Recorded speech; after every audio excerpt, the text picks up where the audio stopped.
Good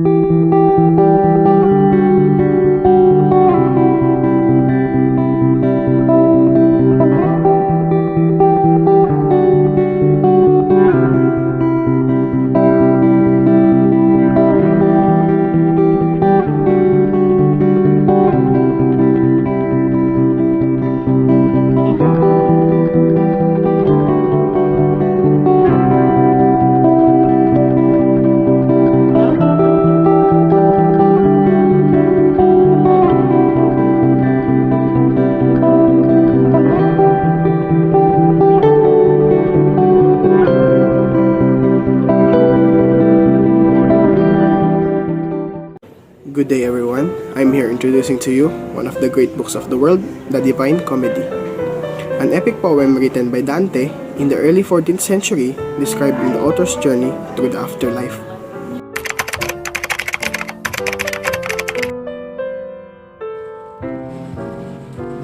The author of the Divine Comedy was Dante Alighieri, Italy's greatest poet, who was born to a middle-class family in Florence in 1265. After his mother died when he was an adolescent, his father remarried and had 2 more children. Dante began writing poetry when he was a teenager. One of his mentors was the poet Guido Cavalcanti, who exerted a strong influence on Dante. Before beginning work on the Divine Comedy, Dante wrote 2 major works, and these are the New Life and the Banquet, both of which included verse and prose. In the latter work, he urged the use of the vernacular Italian instead of classical Latin in the composition of literary works. After becoming involved in the rivalries between the Florentine politicians and between Vatican and secular authorities vying for power, Dante was banished from Florence. In exile, he wrote the Divine Comedy, incorporating in it commentary on the various factions competing for political control. He wrote it in the Italian Tuscan dialect that favors a familiar, conversational style, thus breaking with the tradition that serious literary works had to be written in Latin and thereby helping to establish Italian as the language of literature. He died in Ravenna, Italy in 1321.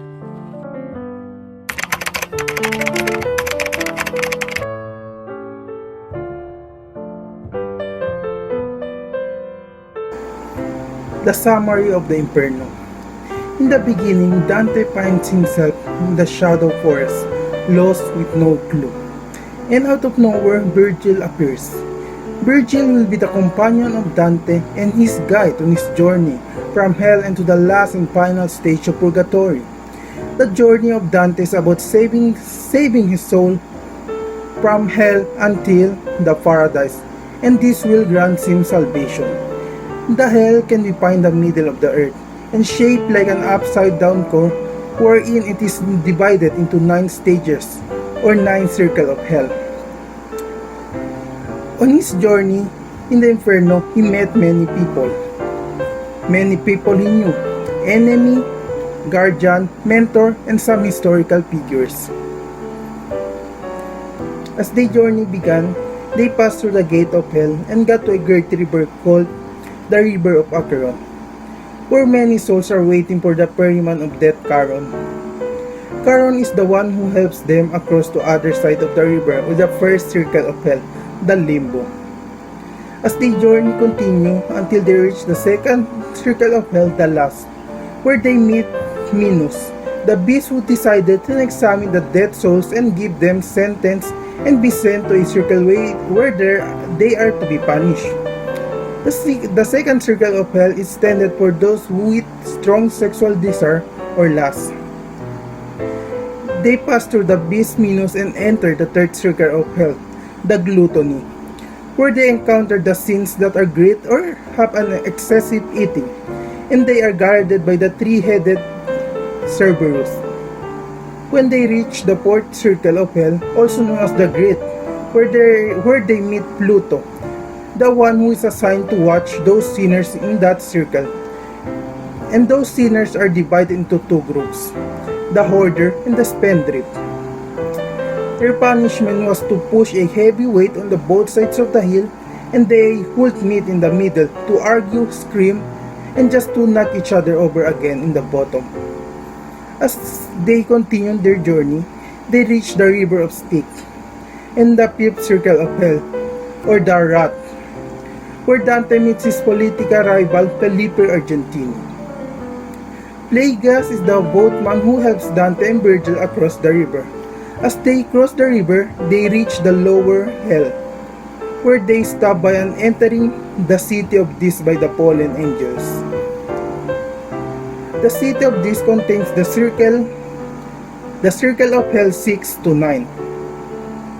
But angel arrived and ordered the fallen angel to open the gate and let Dante and Virgil pass through.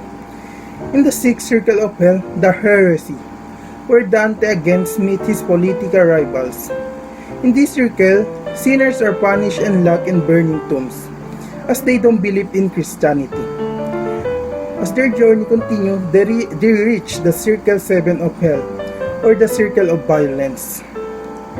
This circle is divided into 3 rings or 3 sections. The first circle is the violence against neighbors and others, where they are the ones who committed murder, destruction to other people's property, and more. The second violence, the violence against themselves. These are the people who committed suicide. And the last are the violence against God. After entering the circle 7, they are attacked by the creature Minotaur. As they pass through this section, they meet the beast monster Garyon, and the only way to get deeper in hell was to ride Garyon. The 8th circle of hell is divided into 10 narrow ditches, connected with bridges between them. Each trenches is allocated with the different kinds of sinners related to fraud. As the journey of Virgil and Dante continue, within the 8th circle of hell, they pass through and encounter the different sinners in this circle: the panders, seducers, false flattery, simony, sorcerers, counterfeiters, and the impostors.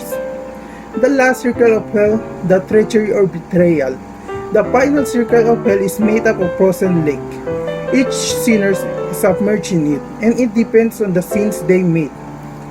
As Dante and Virgil proceed through the lake, they see the great giant figure of Lucifer, also half of his body stuck in the ice. Lucifer has 3 mouths, and in each of them, he holds a sinner, Judas, Brutus, and Cassius.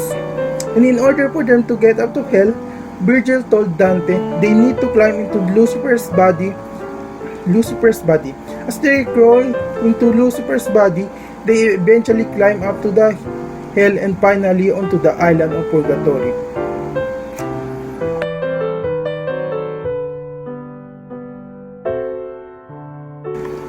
Now, let's start the summary of the Purgatory.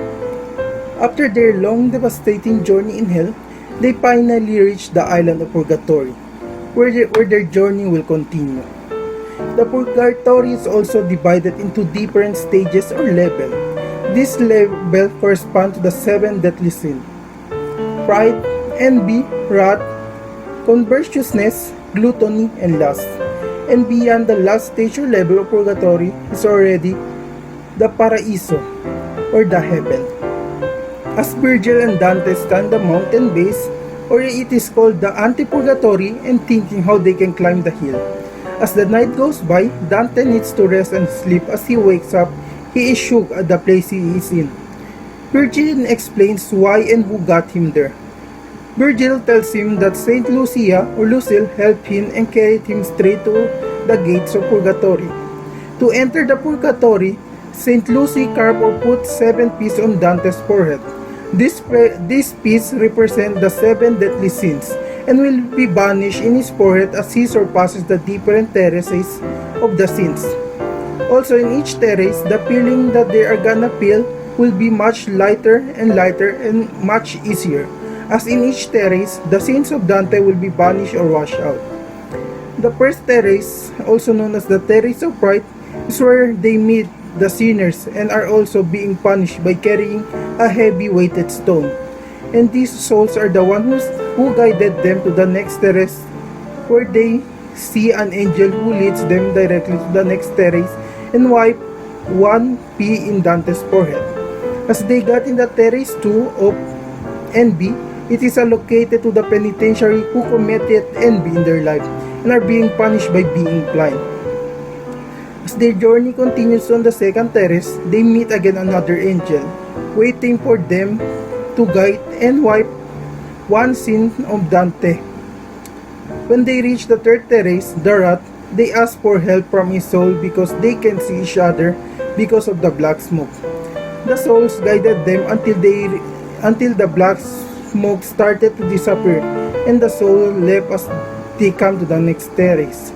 And once again, Dante's sins wiped out again by an angel. As their journey continue, they reach the next terrace, where Dante's sins will be cleansed, the sin of sloth.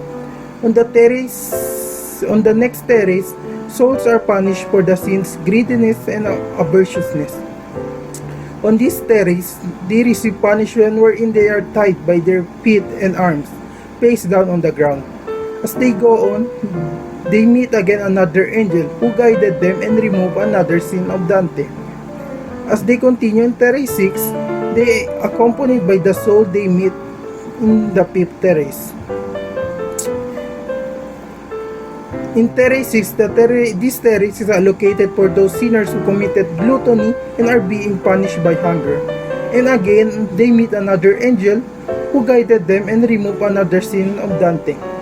As they reach purgatory, the last stage or terrace, they met this angel who tells them to proceed and walk through the fire. Walking through the fire is the punishment on this terrace for those who sinned last. As he passed through the wall of fire, Dante's last sin have been removed by an angel, and Dante must continue his journey in paradise without Virgil.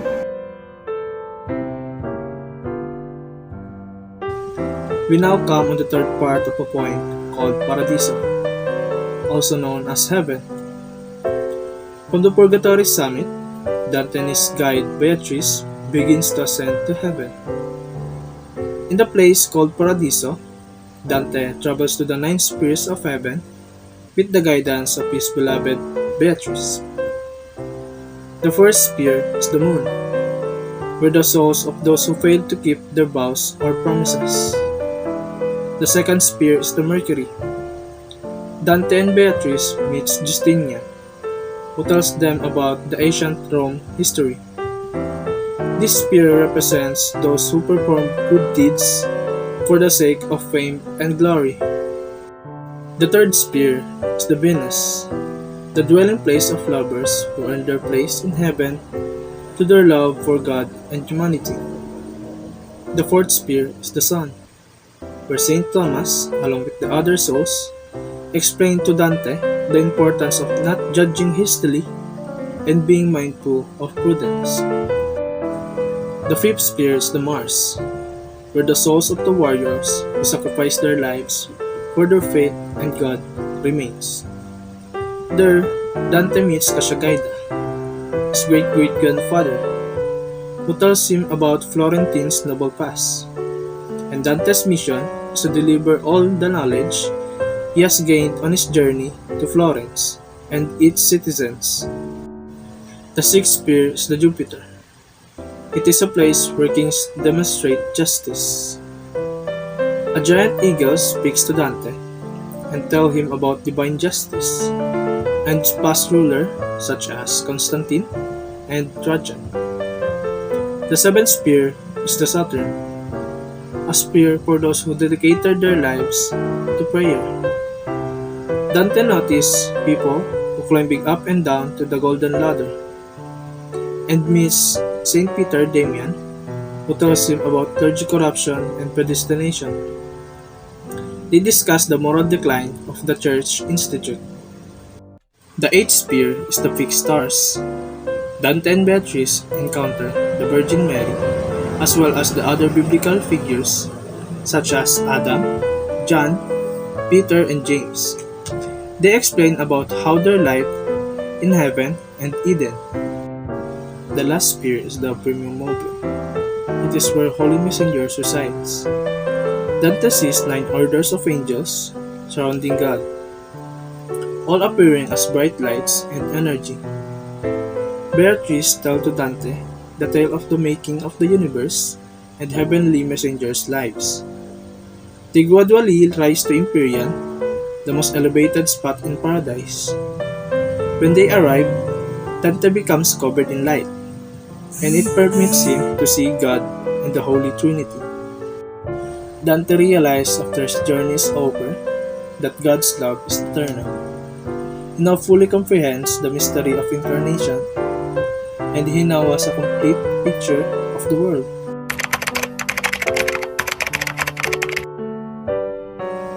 For the comment on the plot, at first, I thought the Divine Comedy is a funny story, or a plot full of laughter and jokes. But then, after I read the book, I realized that the reason why it was entitled The Divine Comedy was because comedy, from its definition, means a happy plot. That after he faced a lot of challenges, at the end of a story, Dante sees God and finds love, wisdom, and salvation. And for me, that was a happy ending story.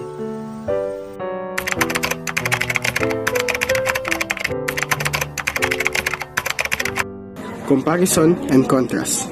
The Divine Comedy versus the Odyssey. The poems Divine Comedy by Dante and the Homer's The Odyssey are epics. They start in medias res and evoke a muse in the beginning. Homer's poem concentrates on extraordinary acts of King of Ithaca, who is returning home after a successful war in a foreign land. It became clear that although Dante and Odysseus are two men who would have lived about 2,000 years apart, the map of their travel leads to the same destination, not physically but metaphorically. Odysseus, a celebrated war hero, and Dante, the wonderfully acclaimed poet. They both have left their mark in the history books, but that's not all they have in common. While both men started off on unquestionable moral grounds, sufferings from extreme hubris, they eventually made their way to a place where they could let go of their pride. Their stories both are tethered to their personal growth, as it strongly affects their actions throughout.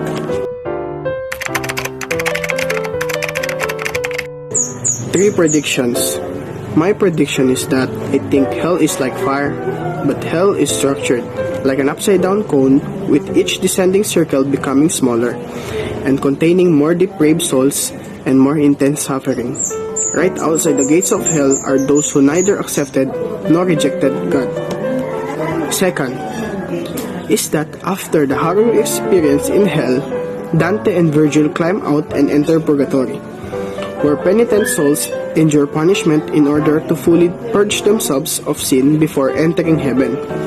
Purgatory is shaped like a mountain and is divided into 7 different levels, associated with the 7 deadly sins of pride, envy, wrath, sloth, covetousness, gluttony, and lust. In paradise, Virgil cannot enter heaven, so he is replaced by the next guide, Beatrice, who takes Dante from purgatory to heaven. Beatrice was Dante's real-life love interest and muse for much of his poetry, so it is fitting that she acts as Dante's guide to the divine. She also seems to be the main agent of his salvation here, so critics have long noted how Beatrice acts as sort of Christ figure for Dante. At times, the poem seems to be much about Dante's praise of Beatrice, as it is about his journey to God.